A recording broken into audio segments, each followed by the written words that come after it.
dia, ou boa tarde, ou boa noite, conforme vocês estejam assistindo esse nosso programa. Nós criamos, Wilson e eu criamos aqui, um programa de análise do noticiário da semana, e nós vamos abordar não a notícia em si, mas o que está por trás dela, a estratégia. E eu convidei para esse programa o Wilson Lauria, que vai se apresentar e que tem todas as qualificações e credenciais para fazer isso com a gente aqui.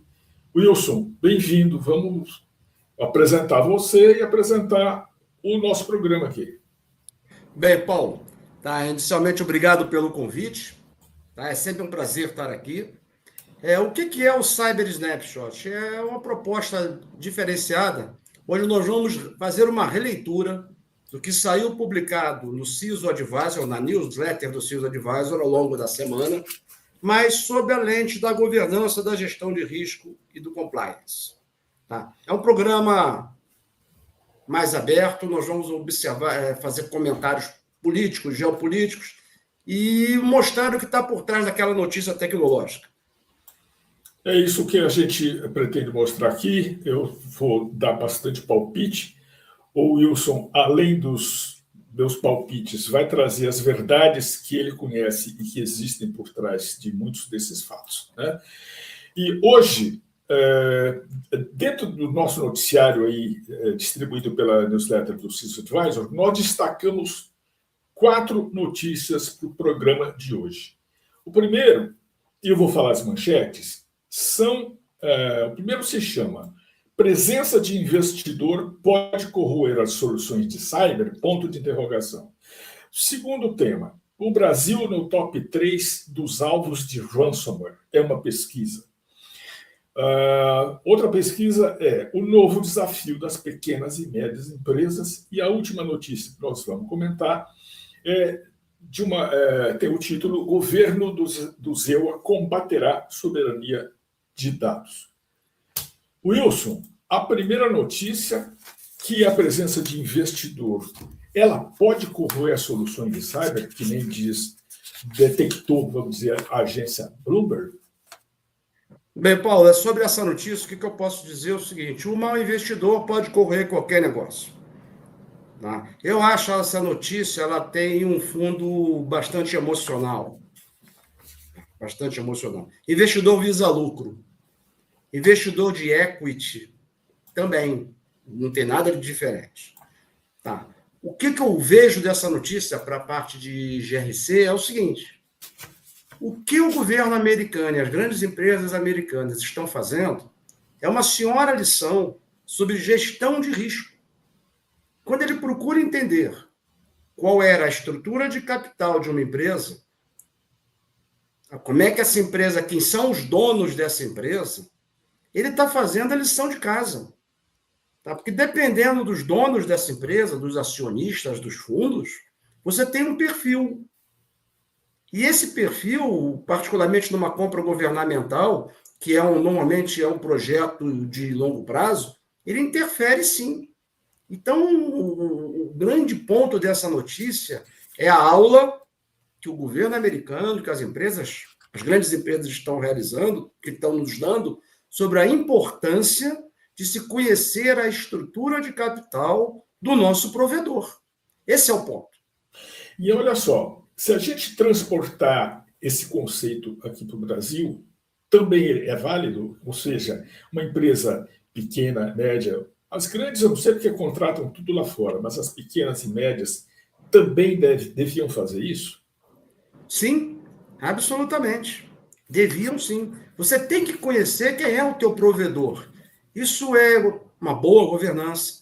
Isso faz parte do rol da gestão, das boas práticas de gestão de risco.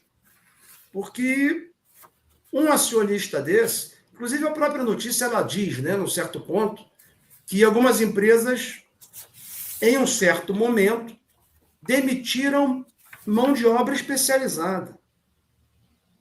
Em um negócio tecnológico, na área de segurança, você demitir mão de obra especializada é um risco extremamente alto. Você não encontra esse profissional em cada esquina. Tá? Se estão demitindo para poder maximizar lucros, é complexo. Tem que saber, sim. Tem que saber quem é que está por trás dessa marca. Isso a gente vê, você está falando uma coisa que a gente vê muito, quando a gente vê aqui e fora daqui, fusões e aquisições na área de cibersegurança. O que eu vejo sempre é o seguinte: junta duas empresas, a empresa adquirida passa a fazer parte do portfólio, ou as soluções da empresa adquirida passam a fazer parte da plataforma do adquirente, né? E muitas vezes o CEO da adquirida vai, mas a equipe geralmente não vai inteira. Quando você fala de fusão e aquisição, você tem um procedimento que é consolidado no mercado, que é a due diligence. Eu tenho que saber, eu tenho que conhecer o que eu estou trazendo para o meu ecossistema. E isso se inclui, inclusive, na parte de cyber due diligence. Como é que aquela empresa trabalha a questão de cibersegurança?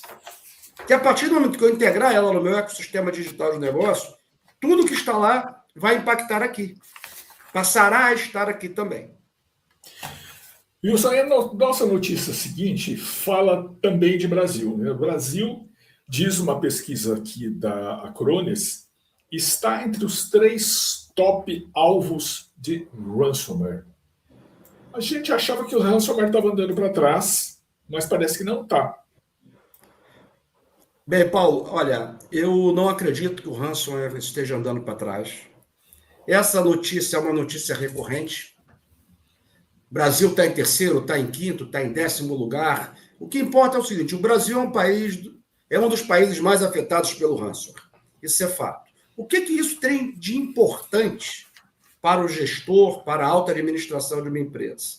Aí está definida a ameaça.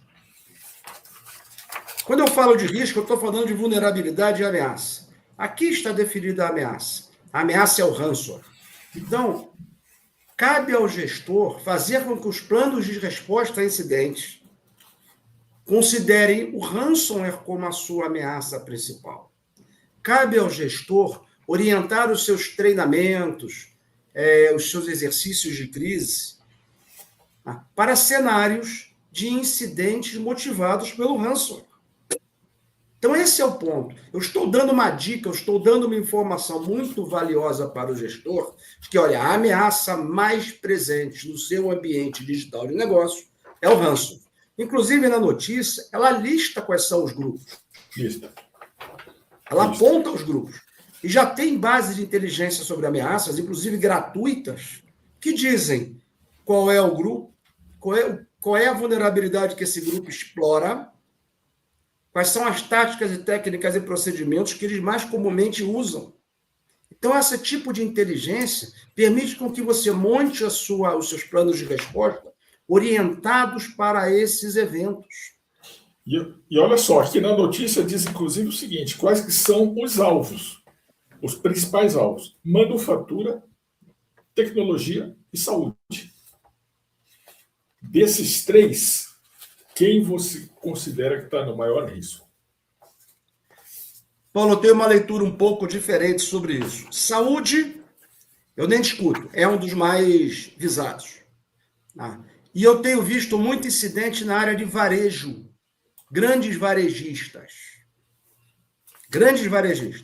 Então, toda hora, dependendo da pesquisa, dependendo até do interesse de quem publica a pesquisa, foca uma ou outra indústria. Tá? Mas saúde. Eu vejo o varejo como um grande alvo. E também tem as instituições governamentais, governo. O governo está sempre na pauta. O governo está sempre no alvo, está sempre na mira, está sempre na alça de mira, como dizem os militares, né? Exatamente.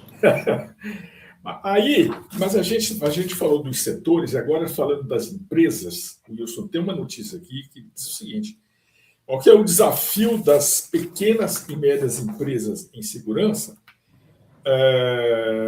eles são a principal ameaça para pequenas e médias empresas, segundo aqui um relatório de uma empresa de Chicago chamada Viking Cloud. A grande empresa precisa se preocupar, ou já está preocupada, e a pequena e média, como é que ela está, Wilson? Paulo, eu vou fazer uma conexão, aproveitando essa tua última fala. A grande empresa ela já está preocupada.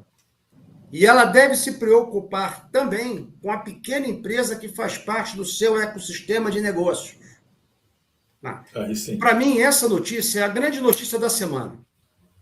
Por quê? Primeiro, ela quebra um mito ou uma percepção equivocada que eu já escutei, certamente você já escutou. Eu sou um empreendimento pequeno, eu não atraio a atenção dos agentes maliciosos.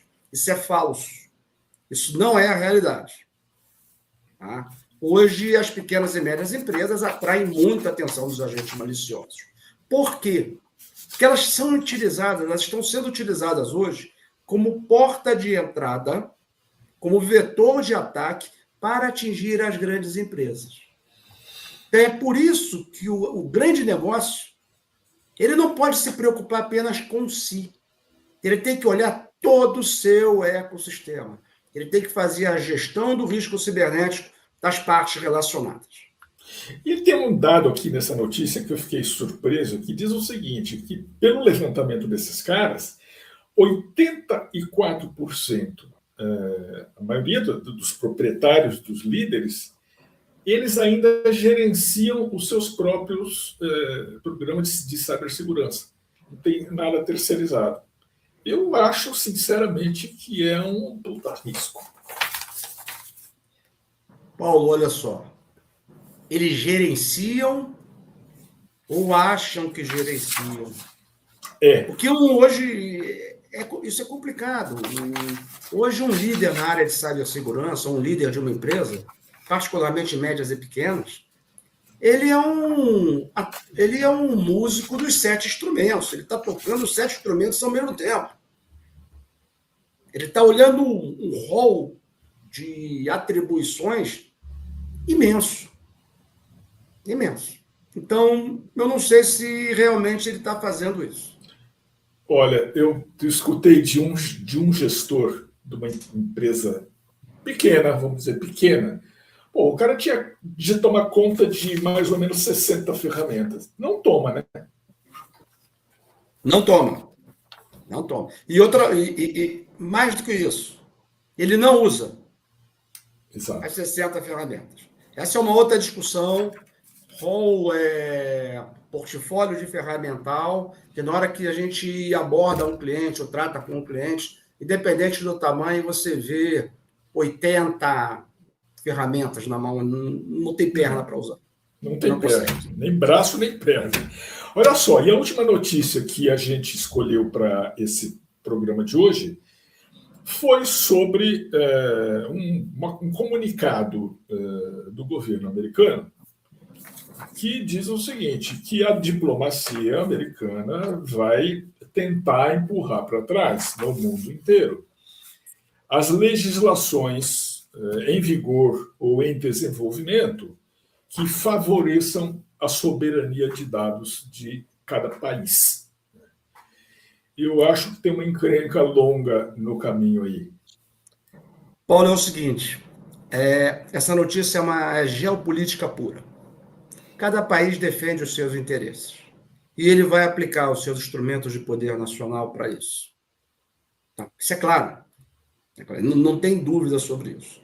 O que me chama a atenção dessa notícia é a palavra soberania. Soberania é uma palavra que, ultimamente, tem sido muito utilizada. Rede soberana, nuvem soberana, IA soberana. O que é isso? Soberania não se relativiza. Tá? Eu já escutei e já vi alguns projetos recentemente falando sobre IA soberano, um país europeu.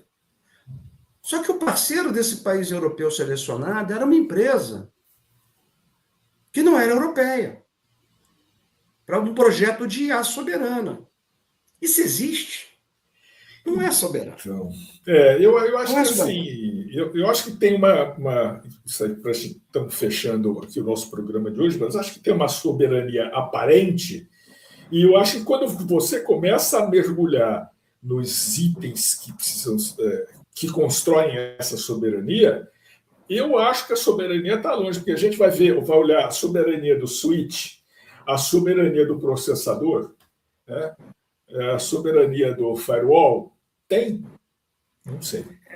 Indo além disso, indo além do hardware, essa empresa ela é norte-americana, ela está listada onde? Está listada em Nova York. Vai seguir as regras da SEC. Vai ser obrigada a isso. Então, isso é importante, inclusive para o gestor. Quando começa esse discurso de soberania, soberania, soberania, muita calma. Vamos ver o que é realmente soberano e o que não é soberano, que eu não consigo exercer uma soberania sobre determinados aspectos. Esse é o ponto. Saber o que eu controlo. Quando eu falo, por exemplo, governança, a governança tem 3 palavrinhas mágicas: dirigir, controlar e monitorar. O que eu controlo? Então, esse é o ponto. É uma notícia, não me surpreende, faz parte do jogo, e é isso mesmo, e nunca foi diferente. Então, há uma época atrás, a questão era energia, era óleo. Hoje mudou um pouquinho. Mas continuamos no mesmo pântano. Wilson, acho que terminamos a nossa resenha. Eu acho que nós estamos deixando grandes interrogações aqui para quem nos assistir, para quem lê as notícias. Ou seja, a notícia traz uma afirmação, mas, como você acabou de mostrar, traz interrogações também. Então, eu me despeço com essas interrogações. É um questionamento para motivar reflexões. Tá? O nosso corpo empresarial é muito qualificado. Tá? Certamente é apenas um estímulo, é apenas uma provocação. Tá? E a nossa ideia, Paulo, é aquilo, né? Toda semana, se possível, nós fazemos revisitarmos esses tópicos.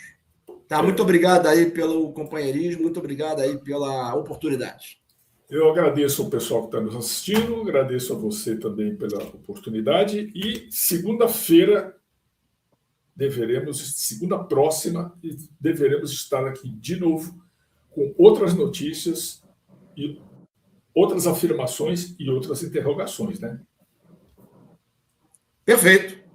Então, pessoal, até lá. Tchau, Wilson. Obrigado, até mais.